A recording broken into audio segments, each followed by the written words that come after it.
Homeland life insurance company limited শীর্ষ খবরে আপনাদের আমন্ত্রণ জানাচ্ছি, আমি মাসুদ জাভেদ।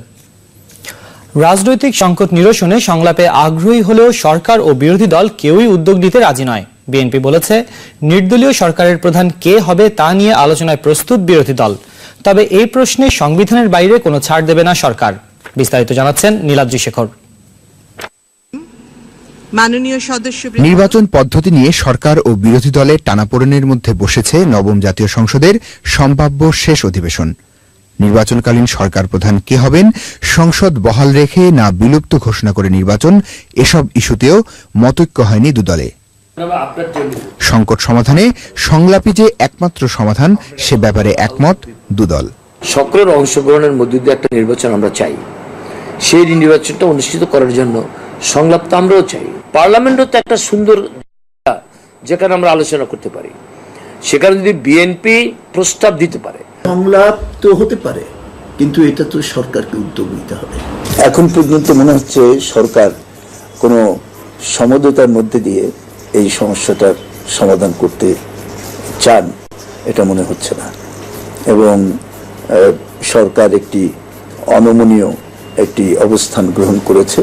তবে নির্দলীয় সরকারের রূপরেখা নিয়ে আলোচনায় আগ্রহী বিএনপি। প্রধান উপদেষ্টার ব্যাপারে আলোচনা করতে চান, যে তার যেহেতু এখন আমরা ওই যে বিচার বিভাগকে জড়িত করতে চাই না, সেই জন্য কিভাবে প্রধান উপদেষ্টা আমরা করতে পারি আলাপ আলোচনার মাধ্যমে, সে ব্যাপারে অবশ্যই আমরা প্রধান উপদেষ্টার নিয়োগ বা কে প্রধান উপদেষ্টা হবেন এটা নির্ধারণ করতে খুব বেশি অসুবিধা হবে বলে আমি মনে করি না। আন্দোলনের ভয় দেখিয়ে, ক্ষমতাচ্যুত করার ভয় দেখিয়ে সবকিছু করে তারা যদি ছাড় নিতে চান, সেটা সম্ভব হবে না। কারণ যারা ক্ষমতা আছে তারা ছাড় দিয়ে তাদেরকে বিজয়ী করার মতো কোনো ইচ্ছা সেই ক্ষমতাসীন দলের নাই। সুতরাং সমতার ভিত্তিতে পৃথিবীর বিভিন্ন দেশের রেওয়াজ অনুসারেই বাংলাদেশে নির্বাচন অনুষ্ঠিত হবে। সরকারি দল বিএনপিকে চলতি অধিবেশনে এসে আলোচনার আহ্বান জানালেও এখনো সংসদে যোগ দেওয়ার ব্যাপারে সিদ্ধান্তহীনতায় বিরোধী দল। নতুন কিছু বলেন নাই এবং তার এটা বলা উচিত হয়নি। Niladri Shekhar, channel I, Dhaka. গণহত্যা, হত্যা এবং নির্যাতনের 9 অভিযোগে জামায়াত নেতা আব্দুস সোবহানের বিরুদ্ধে মানবতা বিরোধী অপরাধের প্রতিবেদন চূড়ান্ত করা হয়েছে। রোববার রাষ্ট্রপক্ষের কাছে প্রতিবেদন জমা দেওয়া হবে। প্রতিবেদনে বলা হয়, মুক্তিযুদ্ধের সময় পাকিস্তানি বাহিনীকে সহায়তার পাশাপাশি আব্দুস সোবহানের নেতৃত্বে পাবনার বিভিন্ন থানায় গঠিত হয় শান্তি কমিটি, রাজাকার, আলবদর, আল শামস ও মুজাহিদ বাহিনী। পরে পাকিস্তানে পালিয়ে যান সোবহান। আর সংগঠন হিসেবে জামায়াতের মানবতা বিরোধী অপরাধের তদন্ত 3 থেকে 4 মাসের মধ্যে শেষ করার কথা জানিয়েছে তদন্ত সংস্থা।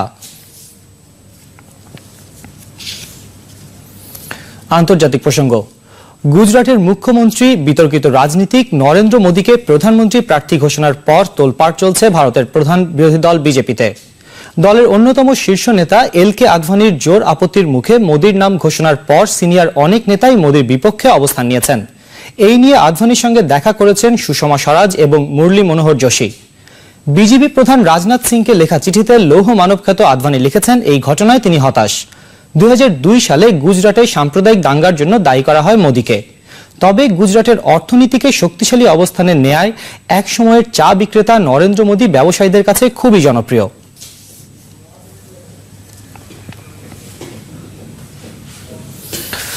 জমে ওঠা হারারে টেস্টের শেষ দিনে হোস্ট জিম্বাবুয়ের বিপক্ষে ব্যাট করছে